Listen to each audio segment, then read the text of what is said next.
Grupo Oro presentan. Puebla está trabajando, se van a sumar otras autoridades para concretar la propuesta y además analizar y estudiar, convocar a los foros necesarios, hablar con los secretarios de seguridad pública estatales, que son los operativos de la función policial, y ver qué tanto puede impactar. Pero bueno, de primer momento entonces dejamos un poquito de lado la prevención y la reacción para basarnos a un modelo que va a generar inteligencia policial en base a qué? Al análisis de información, por un lado. Por otro lado, se plantea, si estamos hablando de 32 mandos, pues en un primer momento yo quisiera pensar, y en base al documento que nosotros revisamos, que probablemente, porque esto todavía no se decide, claro, la Policía Estatal absorba a las policías municipales. Se trata de sumar capacidades, se trata de aprovechar lo que se tiene, se trata de hacer una reingeniería policial a nivel nacional, pero además homologar las técnicas policiales. ¿Qué pasa, por ejemplo? Vamos a poner un ejemplo, valga la redundancia, un ejemplo burdo. ¿Qué pasa cuando ustedes que se dedican a la transmisión de las noticias, alguien transmite de una forma, alguien de otra, alguien de otra y alguien de otra? Se genera, yo creo que confusión. De repente va a haber muchas verdades. No estoy hablando del análisis de la información, estoy hablando de cómo se transmite, ¿no? Entonces, aquí, ¿qué necesitamos? ¿O qué es lo que busca esta propuesta? Homologar el actuar policial. Es decir, bueno, ¿cómo vamos a actuar ante determinada fenómeno o determinado evento de delincuencia que se presenta? Que finalmente haya un canon, por así decirlo, para seguir en tal o cual situación y que permita eso la profesionalización, entiendo, de los cuerpos policíacos, que muchas veces esa falta de homologación, bueno, pues genera problemas o que no sean atendidas de la mejor manera, por así decirlo, ciertas circunstancias de emergencia. Ahora, yo aquí sí quisiera precisar, no es que no haya capacitación. En Puebla, la capacitación ha sido continua y constante, de primero y segundo nivel. Entonces, más bien como que si vamos a homologar, bueno, pues o sea, vamos ¿es diferente a la acuerdo capacitación? en lo mismo. Tenemos una capacitación básica, inicial y especializada, pero en Puebla también tenemos 217 municipios, donde se generan códigos culturales diversos. Hay 7 regiones donde la incidencia delictiva no va a ser la misma. Entonces, esto que se está planteando tiene sus vericuetos, tiene su problemática. Habrá que medir muy bien el impacto, la consecuencia, las condiciones de tipo laboral que van a cambiar, que pueden cambiar, ¿no?, para los elementos de las corporaciones policiales. Y que finalmente responde a una situación que estamos viviendo, de que no está funcionando del todo bien la seguridad de nuestro país, porque estamos hablando, digo, es una realidad. Finalmente el saber, el hablar de repente de algunos casos en donde principalmente los municipios que están más alejados, la policía no es quizá la más adecuada, no se tiene la preparación, vamos, ni siquiera la escolaridad que sería la óptima, y bueno, se está tratando, entiendo, de subsanar, por lo menos en esta propuesta, ese tipo de irregularidades, si es que se le pueden llamar así, o de inconsistencias que finalmente tienen hoy los cuerpos policíacos. Sí, finalmente tendremos que mejorar. Ahora, tenemos que ser capaces de dar una respuesta adecuada y oportuna. ¿A qué? Al fenómeno delincuencial, que hoy por hoy ha cambiado. Ahora, ¿qué tanto tiempo se van a llevar en esta primera etapa? Porque si bien es cierto, se pretende realizar una policía única, 32 policías estatales con un, con un solo mando que sería federal, pero ahí viene toda una reforma de fondo, códigos de defensa social, códigos que vienen de la seguridad pública en cada una de sus leyes orgánicas. También hay que cambiarle el asunto de los coremus o los reglamentos que se tienen tanto de vialidad como de policía estatal.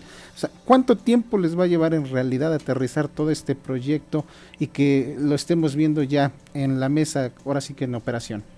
Don Mariano, pues esta es una pregunta muy difícil, y es muy difícil porque tendríamos que iniciar pensando primero en el procedimiento de adiciones y reformas a la Constitución. Así es. Nuestra Constitución, precisamente por una de sus características, es que es rígida. Esto significa que el procedimiento para cambiarla no es sencillo.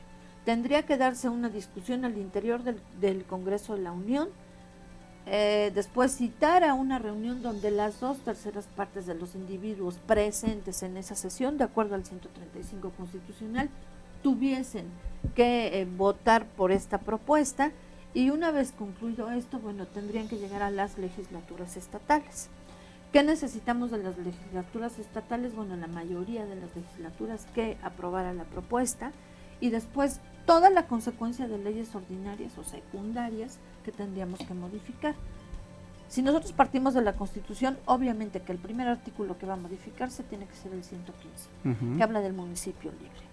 Después tendríamos que voltear al 21 constitucional, que tiene que ver o tenía que ver hoy con la persecución e investigación de los delitos. Y bueno, de ahí todas las constituciones en las entidades federativas, más las leyes de seguridad. Hay que recordar que la ley de seguridad pública de nosotros estatal es relativamente nueva, la ley federal es relativamente nueva, los reglamentos correspondientes.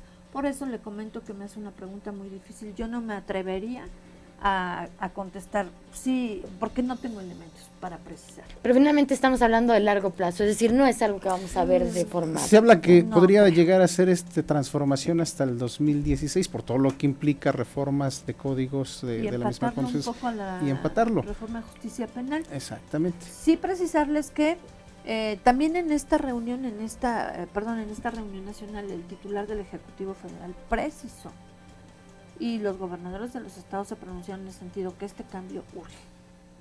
O sea, hay la voluntad, hay el interés de hacerlo bien, lo mejor que se pueda, y pues lo más pronto que se pueda. Pero sí hay que estar conscientes, bueno, pues la reforma constitucional no se hace de un día para otro. Claro. Y es que esto también, bueno, trae implícito lo que ya se venía realizando. Se da toda esta reforma constitucional para que pueda haber tanto la homologación de salarios de los mismos policías, para que pueda haber también ya lo que es un actuar coordinado de las 32 policías y que pudieran tener un solo mando federal, porque si no, entonces estaríamos hablando de códigos diferentes, de que un policía en su estado tiene permitido lo que no se puede en Tlaxcala, o en Puebla se puede hacer cosas que no se pueden hacer en Veracruz, y que entonces les estaría poniendo trabas en su actuar. Ese es otro aspecto importantísimo y qué bueno que lo tocan. Nosotros en México no tenemos un código penal único. Entonces también este es otro prolegómeno, otra complejidad que se va a tener que tomar en cuenta. Vamos a tener que definir, se tendrán que definir las competencias federales, las competencias estatales, la conexidad que puede haber entre delitos, la facultad de atracción que puedan ejercer las procuradurías. O sea, viene toda una modificación, más el impacto político, económico, social y cultural que seguramente va a tener esto.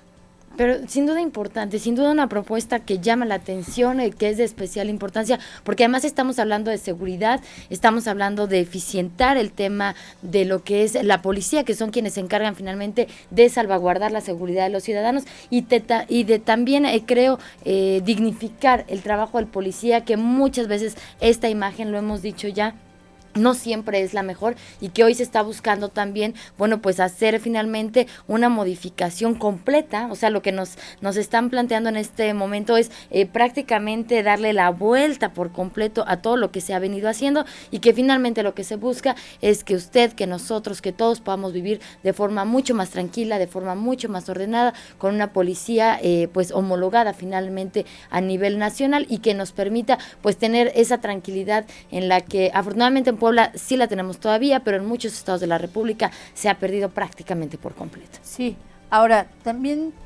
tocas un aspecto muy importante. ¿Por qué hemos dejado de valorar el quehacer policial? Puebla es uno de los estados más seguros, y eso se debe sin duda a las políticas de seguridad pública dictadas por el titular del Ejecutivo, por el señor secretario de Seguridad Pública, pero también al quehacer diario de los elementos de las diversas corporaciones. Claro, hay que reconocer el trabajo de los buenos policías. Hay que decir, muchos, y bueno, hay muchos buenos policías. En Puebla estamos tranquilos por eso, y bueno, pues esto es importante. Entonces, otra de las cosas que seguramente se va a impactar, pues es esto, una mejor policía. No estamos diciendo que esté mal, porque tampoco. Sí, pero es una cuestión de imagen y de percepción que finalmente la ciudadanía tiene. Y vamos a partir. La pregunta sería: la delincuencia, el modus operandi, ¿La forma de delinquir ha cambiado? Me parece que sí, ¿no? Bueno, vamos al cambio. Claro, tiene que Vamos cambiar al también cambio. como la estamos Tenemos Toda una combatiendo. transformación que se tiene que realizar y principalmente esa transformación ya la estaremos viendo. Esto fue una producción de Grupo Oro